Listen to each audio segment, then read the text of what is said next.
Today I'm going to be sharing with you my completed watercolor travel sketchbook, and as a bonus I will be sharing some bits from my other sketchbook, which is more of a personal private sketchbook. I show you how I made this sketchbook in a previous video, and I also show you how I completed the sketchbook when I came back from my trip in another video as well. Both of those will be linked down below, but let's just get right into this sketchbook. So this is the opening page. This is basically a post-it, which I talk about in my previous video when I'm making the sketchbook. These are the goals that were the goals that I had when I made the sketchbook, which was to get over my fear of painting in public.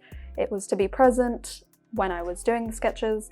It was to document memories, and it was to enjoy the moment. And to be honest, I feel like I have actually achieved all of these goals. So I'm going to tick all of these off, even though I only have a pencil on me right now, but tick, tick, tick, and tick. Yay, accomplished. Okay, sketchbook tour over. No, I'm joking. But anyways, so this is the luggage that I sketched. This was actually more of a kind of like a preliminary sketch, a sketch for me to get warmed up with this sketchbook. I didn't actually end up taking this black suitcase. It was switched out for a larger suitcase. And yeah, which was a shame because the suitcase that I ended up taking was red, which would have been a lot nicer in the painting, but nonetheless, it's fine. You can see the glue here. I actually ended up using an entire tiny a tube of Yoo-hoo glue to fix the sketchbook because it kept falling apart multiple times. I wouldn't recommend gluing a sketchbook together. I would recommend a sewn sketchbook, but I'm not great with a needle, so I just had to make do with glue. Moving on, this is the first proper sketch that I did in Azerbaijan. This was actually probably done on the second day, and this was actually the warm-up sketch, I guess you could say, the sketch that kind of made me actually start sketching in public, even though this was sketched in a car, but there were several other people in the car. This is just my ticket. I don't think there's any information in there that is revealing, but yeah, this was basically a view of just the countryside as we were driving to the countryside. The weekend that I actually landed in Baku was the F1 weekend, so it was extremely busy, so we decided that we would go straight to the countryside. And oh my goodness, the drive is just insanely, it's beautiful, but it's like beautiful in a way that you wouldn't normally consider to be beautiful, if that makes sense. The country is just vast and expansive, and it's just sky and mountains, and it's just so large. Like, it's just endless land for ages, which is beautiful, and the skies are just absolutely stunning. So I tried to capture some of that here, especially it was kind of, the weather was weird. It was supposed to be sunny, but it was raining, so because of that there was a lot of really nice clouds, and also the sky in Azerbaijan is actually purple. And there was an art gallery that I ended up going to by chance, and I saw one of the paintings from one of the traditional Azerbaijani artists, and the skies that they were painting were also purple, and I actually have a video of that. I think I'll insert it here. The sky is genuinely purple there, and it's absolutely beautiful. And again, I was trying to capture in particular, the contrast between the purple and the green. They have this very particular shade of like grass green, which is like kind of more on the yellowish side. Again, this was something that the artists highlighted in their paintings, and I really wanted to highlight that as well. And these are just some wildflowers that one of the girls that I went with, she picked up. It was lying in the car, so then I pocketed it and decided to put it in my sketchbook, so thank you for that, even though it is kind of falling apart actually. And this was done with a brush pen. This was, again, just trying to capture some of the foliage, basically just trying to get into a bit of a warm-up zone, I guess you could say. Again, these are capturing some of those lovely purple skies that kind of happen after sunset, almost. The clouds were just absolutely gorgeous, and this was actually taken in the art gallery. There was another artist he had this really nice way of doing brush strokes with watercolor, and I really wanted to capture that. So yeah, I quite liked this style, even though it's not really my style, but I thought I'd practice it anyway. The pages are kind of stiff because of the glue. This is an interesting sketch. This was taken the next day. I actually realized I haven't dated any of the work, which is a bit of a shame. I should probably go back and do that. But this was basically using watercolor pencil, and we were driving through, again, the countryside in a place called Gah, and they have these really gorgeous mountains which just like literally roll on into the distance, and I really wanted to capture that sense of atmosphere. And I actually, interestingly enough, I used my fingers to paint this, and what I mean by that is that there was water on the window, and so I basically took the water and I used it to I basically used it to paint. Again, I have a video of that, I'll share it. But yeah, I think that was quite interesting. That was an interesting technique that I found when I was painting. And this is just my visa. I hope, again, there was no information on that that was super clear, but yeah, that's just my visa that I decided to stick in there. And this is again another interesting painting. I was basically, we got out of the car, it was absolutely freezing, and I tried to paint. I used, again, the same pen that I used to paint these foliages, and it was really interesting because it was raining, and so the rain started to mix with this water-soluble paint that I was painting with, and it created these really interesting effects. And of course, by the time I had finished the sketch, my sketchbook hadn't dried, but I ended up closing it anyway, and I'm kind of glad I did because it created this really cool mirrored effect. So this is quite nice. It's kind of like nature's painting in my sketchbook. I did date this one. This is 1st of May. So yeah, most of these are all 1st of May, and then these are all taken 30th of April? Does April have 30 days? 31? Whatever. Anyway, last day of April. 1st of May. Again, these are all 1st of May.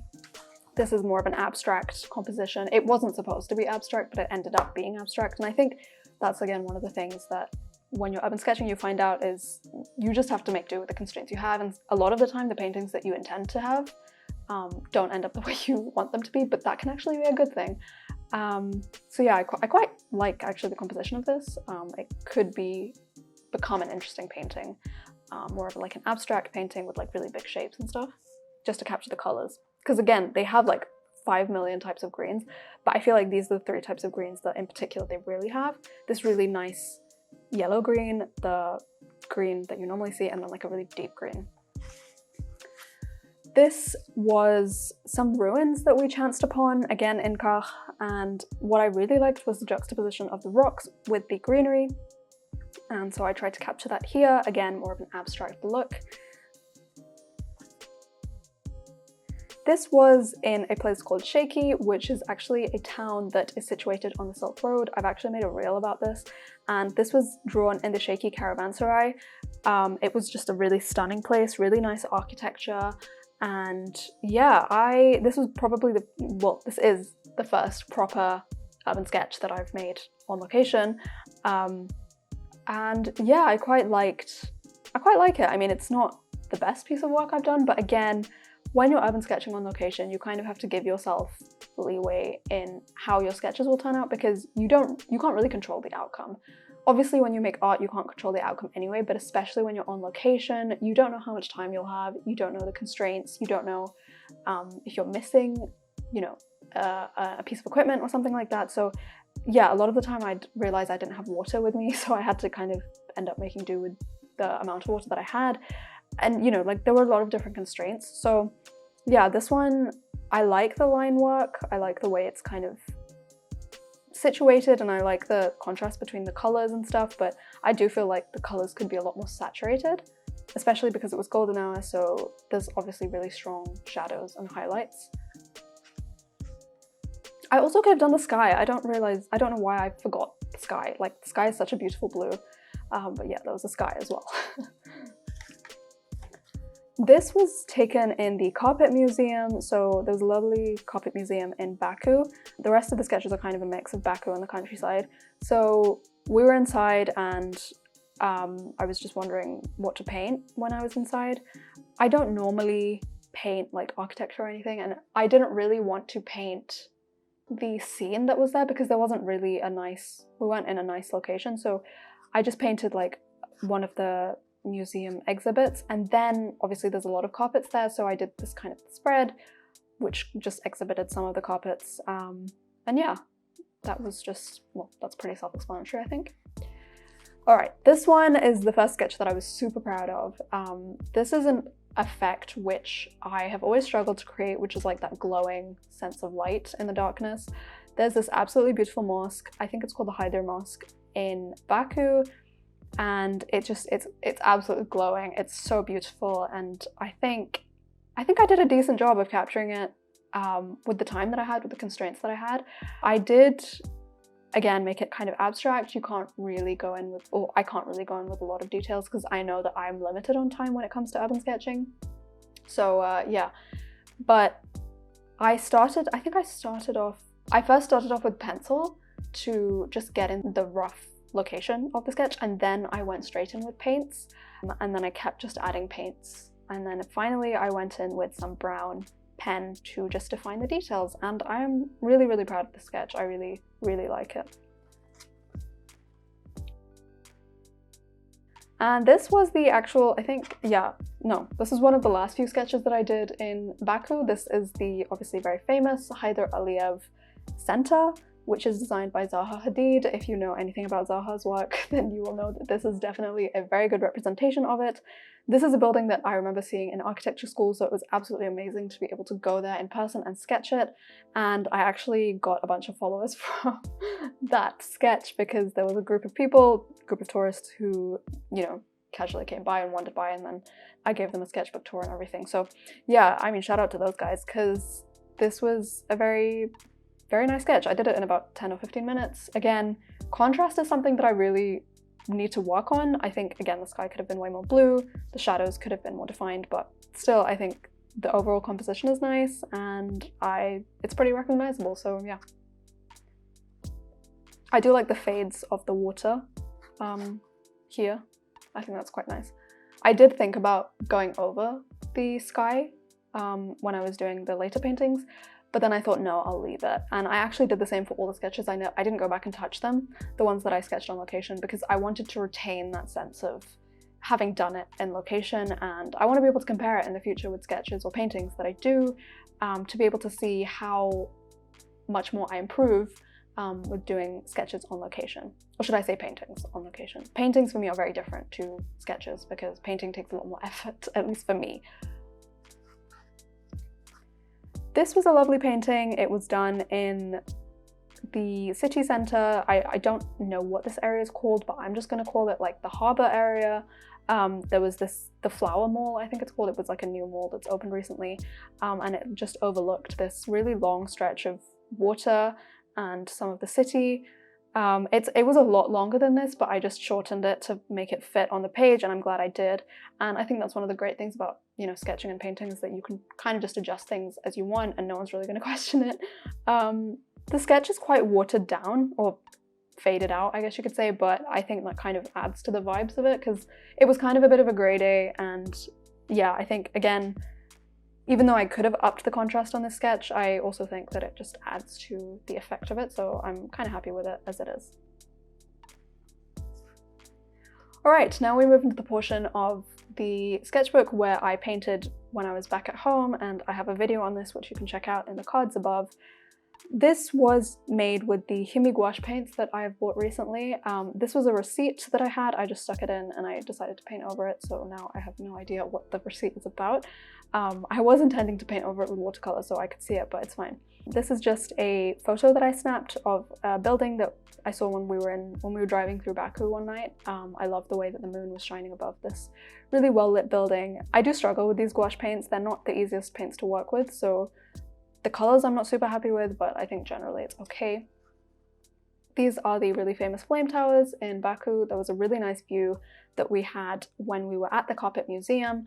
I just snapped a photo of it because it was impossible to paint it right there, because it wasn't raining, but it was super cold and the seats were all wet, so I just came and sketched it here back home. And you can clearly see the difference between, you know, something like this and something like this, for example, where the detail is a lot less.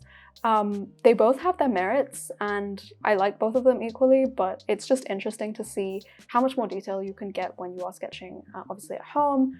But also maybe like that's a challenge that I can take up in the future, is to try and insert more detail when I'm sketching on location, even if my time is limited.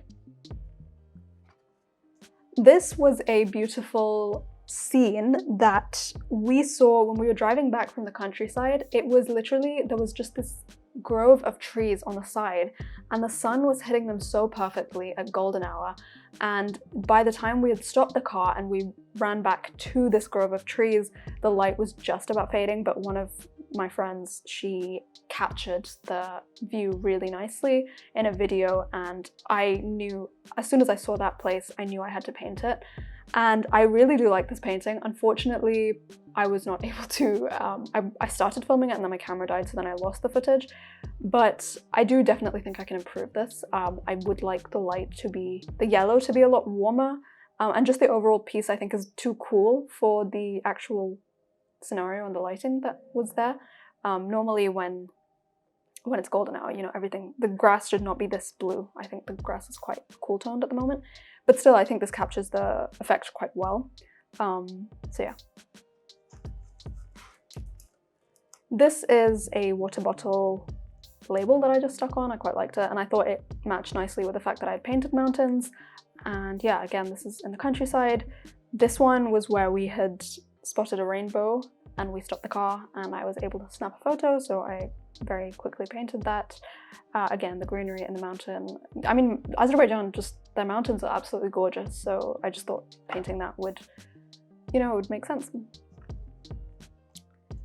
This is in Shaky, again the countryside where the caravanserai was. Similar architecture, as you can probably tell. This is the Shaky Palace, I believe it's called. Winter Palace, was it Summer Palace or Winter Palace? One of them.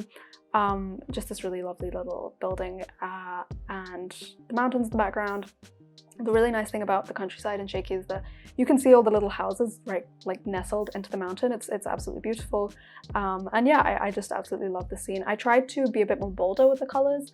I can't remember the colors exactly, but at least the filter that was on the video that I received from, again, one of my friends, she had put the filter on so that it kind of had this very washed out look, but I decided to saturate the colors a bit more.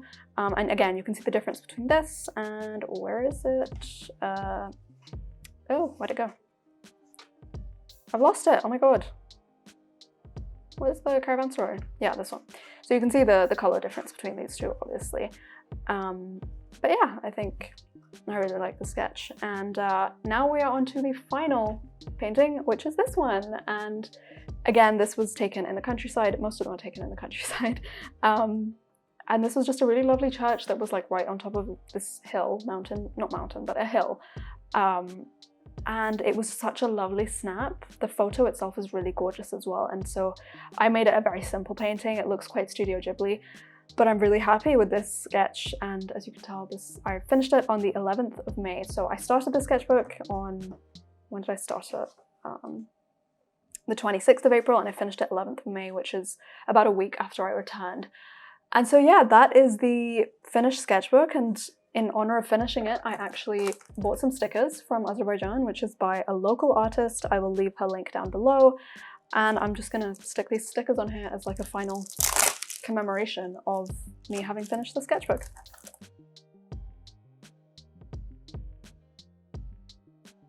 I don't even know what half these places are, but like, yeah, I mean, I can tell these are the Flame Towers, this is the Haydar Aliyev Center. This is a monument that I wasn't able to visit, it's an old city.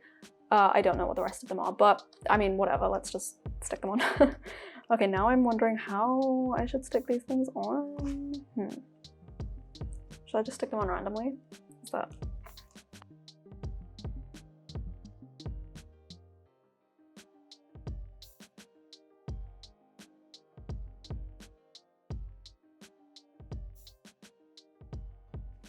And there we have it, the finished Baku sketchbook. Thank you so much for watching, and I will see you in the next video where I will be explaining more in depth what I have learned from keeping my first travel sketchbook, even though I kind of covered some points in this video. If you're interested, you can stay subscribed, and you can also check out the previous videos in this kind of Baku sketchbook series. And with that, I will see you next week for another video. Bye.